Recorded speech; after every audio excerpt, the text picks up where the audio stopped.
Hi everyone, today I want to introduce you to a new indie ARPG called Dwarven Realms. So the creators of this game, just two guys, reached out to me that they want me to try out the game, and I saw that a lot of other blasters had already done that, like Rax and Scissoran and DM, and they all had a really good time from what I saw.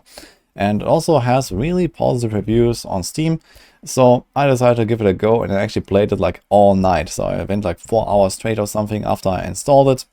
And it was a really fun game.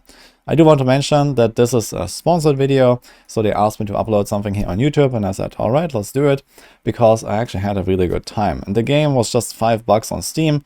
It's like still in very early development, of course, but it is just a really fun and kind of crazy and different experience from anything I've seen so far. So the one thing that sets this game apart from other RPGs is first of all the third-person view. You see here the camera is locked right behind the character, so the controls are a little bit more like, for example, WoW, but they still call it an ARPG. And you also have a kind of like a similar character progression and a kind of like a similar playstyle. So for example here, they have like these maps they call the Ruptures. See here on the top left, they have level 10 Ruptures, so you kind of like go into like these portals, and it's a bit like a Diablo 3 Rift basically. And there's these tons and tons of monsters spawning.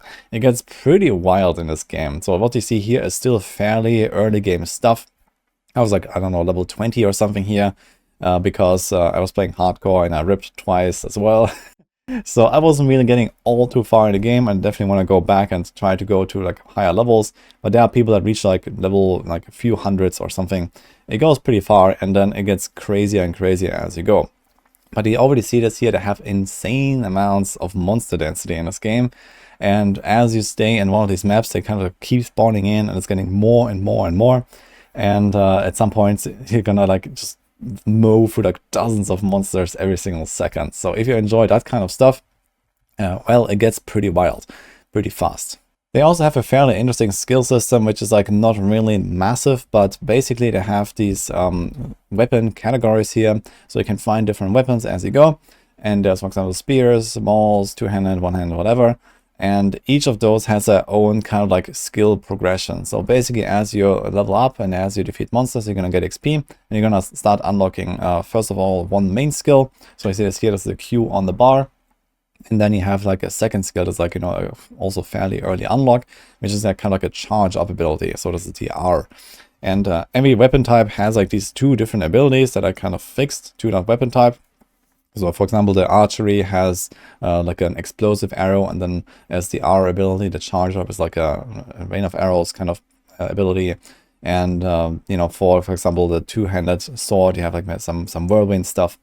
So every weapon type has its own kind of abilities, and then you get like some passive bonuses as well. And you kind of progress your character as you go. You find better loot, get more levels, spend points, and so on. But the weapons themselves are not necessarily everything, because there's also like certain items that give you like procs, and this is actually what kind of makes your setup in the end. So you can see this here right now as I'm hitting enemies, I'm spawning these like lightning strikes. So there's like one of those like kind of trinkets that you can find. And also here I have these spinning like axes around me. This is like another one of those. And you can have multiple of these effects kind of like stacked up. And then it starts getting pretty wild, because you're gonna like walk around, blast through those like hordes of enemies, and then the more targets you hit, the more often you proc your things.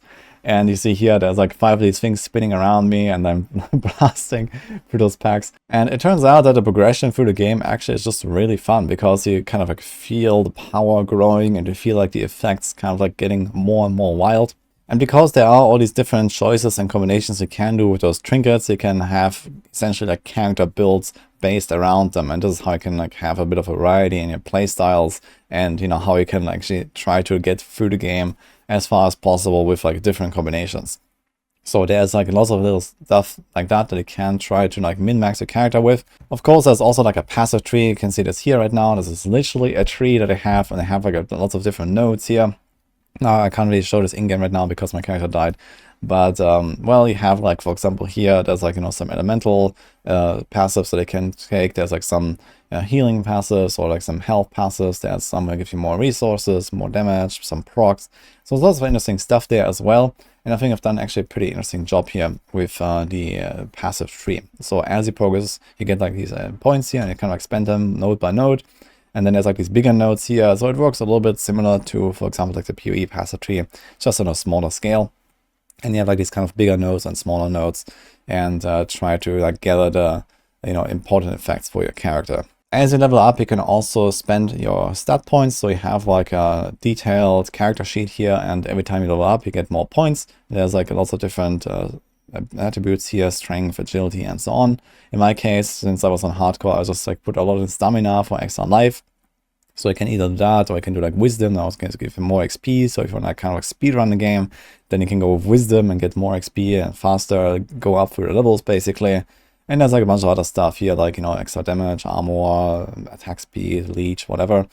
And more stats down there that you can see that you can get attributes for from your items. And here, for example, is the inventory as well on the right. So you have actually fairly large inventory, so you can pick up a lot of stuff. But here we have one of these trinkets. So this is like the Goblet of Arcane. So you have like 3 slots for these. And this is like this spinning blade thing that I just described earlier. So this is one of those trinkets. You just slot that in, and then you can actually have multiple of them up at the same time if you want to really like, dive in with the spinning blades. For example, you can have like triple spinning blades around you or something. Or you can have like some other ones where you like breathe fire, or there's like explosions happening around you, the lightning strikes, there's like stuff that summons totems, a lot of stuff that I probably haven't discovered even. So it gets kind of funny. And then there's like different rarities of items, of course, as you would expect. So there's like these magic items, there's like rare items, there's legendary, I'm not sure exactly what they're called like exceptional, I believe, which is just like better rolled rares, I believe. And then there's like another rarity after that. And there's probably more stuff as well in late game that I have not discovered yet. The game also focuses heavily on crafting. So after every run, you arrive in your base here. So this is like kind of the starting area, and you have like these different crafting stations basically, and they kind of like expand as you go. So you unlock more and more of these things. So at the start, you can craft like some boots and some pants or something, and then it gets more like you can craft rings later, and then weapons and whatever, and kind of like progress your gear like that. So every time you do a run, you collect some materials. So you have like all of your materials here. This gets automatically sorted into this material inventory. And then you just go and like, convert them into like, from raw to like actual like work materials. Every few runs, they also allow you to choose one of the bigger power-ups, for example. So you see here, there's like one of those crystals. So you collect one for every tier of these ruptures that you complete.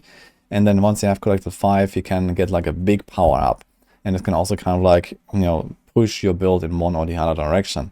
They also have mounts in this game, so you can actually fast travel around in those open areas. It even works in the maps themselves when you go into the ruptures. And here I have like this Zizaran, like fish, blue whale kind of mount that floats around.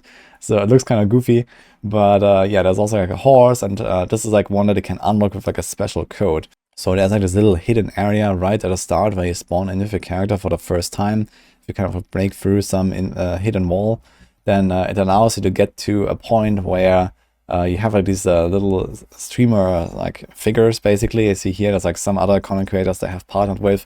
There's Iron Action RPG, and you can enter a code there. And someone told me that on the Zizaran statue, you can claim this mount here. So I did that, and then I had this flying blue whale mount here. But you see here, it actually shows you the Twitch links of all these like different creators. And they also asked me if I want to have my own. So a nice little thing that they have put in the game there with this like streamer collabs. And I'm excited to see what they're gonna do. One other thing I really like about the game is that they also have like a pretty strong focus on the ladder. So they start new seasons very often. I think it lasts 1 month. And you have like this ladder button right here in the main menu. And also like when you're in the game, you just press escape, and there's like the ladder, like it's like part of the main menu when you pause the game even.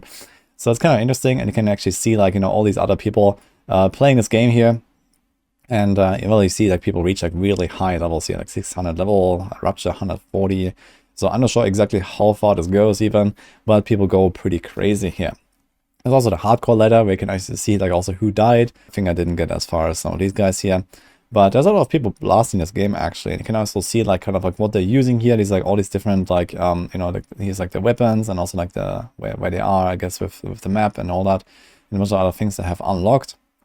So it's kind of interesting to see like, how far this goes. There's a lot of extra content in there with like special areas and some hidden areas that it can complete and so on. So for me, it was kind of exciting to see the variety in the different playstyles, because each of those different weapon choices and their abilities make the game already feel a lot different. For example, previously you saw some clips of me playing as a mage, and here I have like the one-handed mace, and it's like, you know, kind of like mowing right through the monsters in melee combat, for example, with like some kind of combo attack you can do, and you can do like some spinning, like AoE attack. So there's pretty cool stuff there. There are also these boss fights after every single rupture. So you have to open the path to the boss after, you know, like a little while, and you can go to the boss, and then the boss fights are actually pretty tough. I actually died on 2 of my characters to a boss, because they really hurt and you want to dodge those abilities they do. So you can actually like dodge roll around, and you can like, you know, try to like, you know, step out of the AoEs and stuff. And yeah, this is how you want to like try to defeat those bosses. So there's a bit of like not exactly like Dark Souls like combat, but definitely like pretty hard hitting enemies here that can just like completely destroy you. So you gotta be careful of those. And well, it was kind of a treat having that kind of tough boss fights, I gotta say. Especially on hardcore, so this made this very exciting at the end of every run. I'm definitely excited to jump back into Dwarven Realms when maybe the next season launches, and let's see how it goes. I definitely want to go further than I have and experience more of these like other contents and stuff. But it was a ton of fun trying it out for the first time. I was streaming this on Twitch and on YouTube when I played it, and there were a lot of people there that didn't know about the game, but then just bought it. As I mentioned, it's $5 on Steam. So they just jump in, and everyone had a great time, and I also gave away a few keys to my viewers that really enjoyed it. So I can just recommend you to try it out if you're looking for something fun on the side.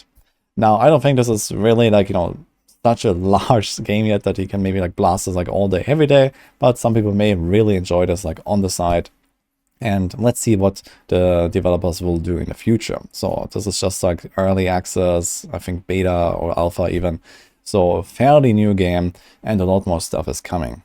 Yeah, for now it was a really good start. I had a good time, and well, maybe I'm gonna also make some more videos. People asked me like Maxwell branch when for Dwarven Realms. There would definitely be a potential for some guides as well, but let's see when the time comes. So that's it here for my Dwarven Realms showcase video. Hope you enjoyed it. Wish you good luck if you're trying it out. I can just recommend it. As I mentioned, go check out the link in the description. I have the Steam page linked directly there. You can get it for very little. And, well, hopefully you have a good time. So, hope you like this, and see you guys next time.